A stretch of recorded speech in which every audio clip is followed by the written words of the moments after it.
creating a culture where everyone feels they count, where everyone feels they care for each other, and everyone feels empowered is the key for greater happiness and success.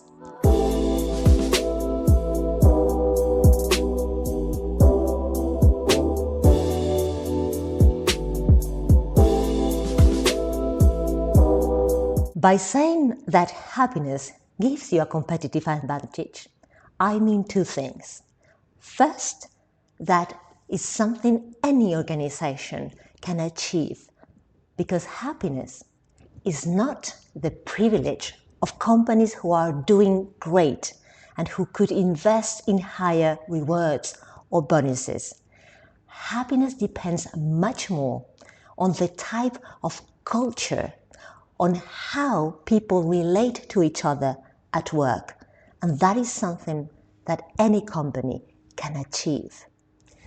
Secondly, I mean that creating such cultures leads to higher business results. MIT University found that happier employees treat better your customers. For every extra point of happiness, you get 10 extra points of customer satisfaction. But not only that, on average, happier people sell 20% more than unhappy ones. Happiness makes, for one, that people can access the higher thinking parts of their brain, engaged in more collaboration, more creativity, and better assessing the options to find a better answer and go towards a better future. And secondly, it makes people glue. It's the glue that makes people work together better. And MIT University found that that is the predictor of success. It's not the intelligence of the members of a team, but how they interact together. So making everyone feel they count in your organization, making everyone feel you care about them, and making everyone feel empowered are things, the basis of happiness, but also the best predictors of your success.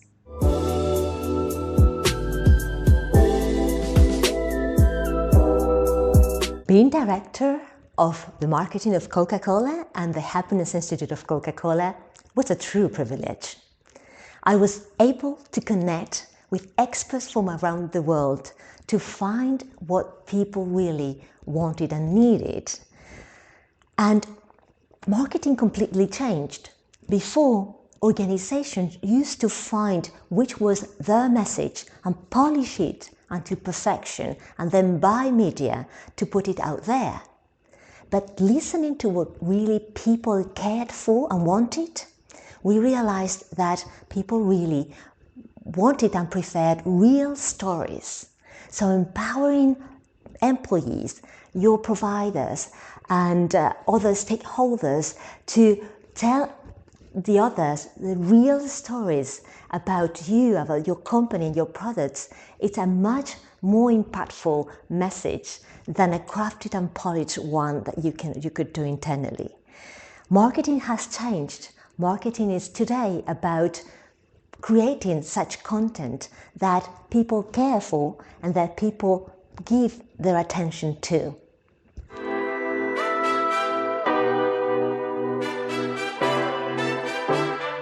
If you want to empower leaders, managers, and people in your organization to be happier and be more successful, you need to start by the top, like the oxygen mask in a plane.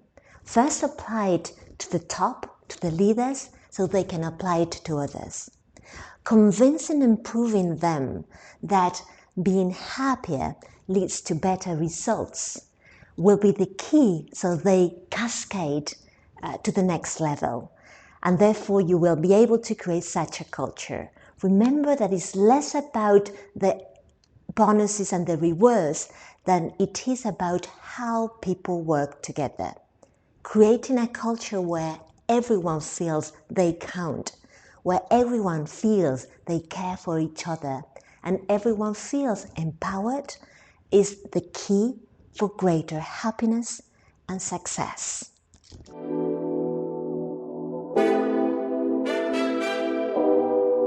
If you want to create higher mental well-being and higher happiness, there are 8 pillars that scientists have found that you can address.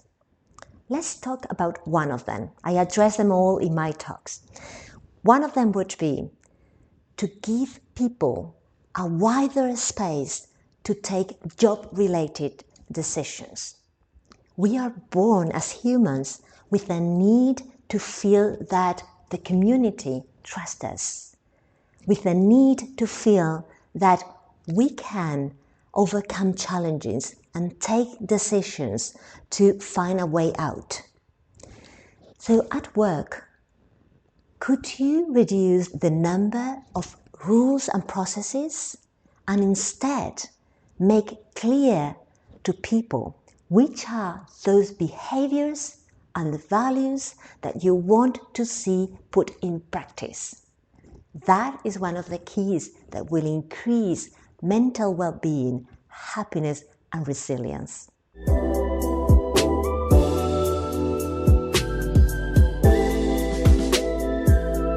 The best advice that I could give you for brand or marketing strategy is that the way to your target, to your public minds and hearts is through trust, through building trust. And to do that, you really first need to understand what is your public, what is your target going through, what are their challenges and their dreams, to then find a way in which your products and services could either alleviate some of the challenges they are facing or contribute to advancing them towards their dreams. So listen carefully to them and then find ways to empower them.